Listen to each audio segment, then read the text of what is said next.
Neeraj was the unofficial electrician, tech support, therapist, delivery boy, and unpaid IT department of his entire family. If the TV remote stopped working, they called Neeraj.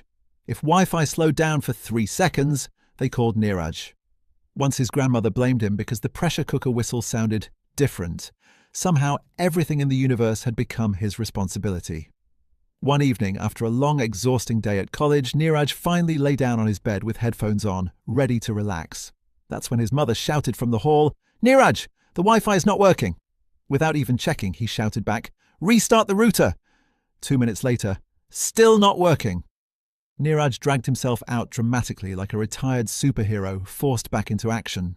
The entire family was sitting around the router looking worried, as if it were a hospital patient.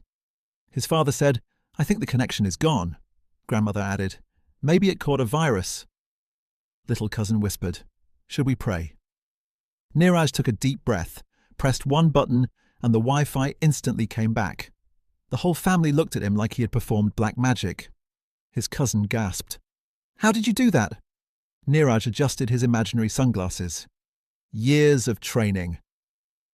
That night, while everyone slept, Neeraj stayed awake finishing an assignment due at midnight. Around 2 a.m., the power suddenly went off. The fan stopped, the room became hot, and his laptop battery showed 3%. Neeraj looked at the ceiling in pain. Why does God give his toughest battles to his sleepiest soldiers? Just then, his father quietly entered the room carrying a small emergency light and a cup of tea. "I know you'll stay awake till you finish," his father said.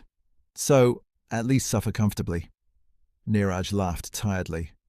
"You could have told me this nicely during the day instead of shouting about Wi-Fi." His father smiled and replied, "If we don't trouble you, how will we show love?" Neeraj rolled his eyes, but deep down he smiled. Families have a strange way of caring. Sometimes love sounds less like emotional speeches and more like someone yelling your name from another room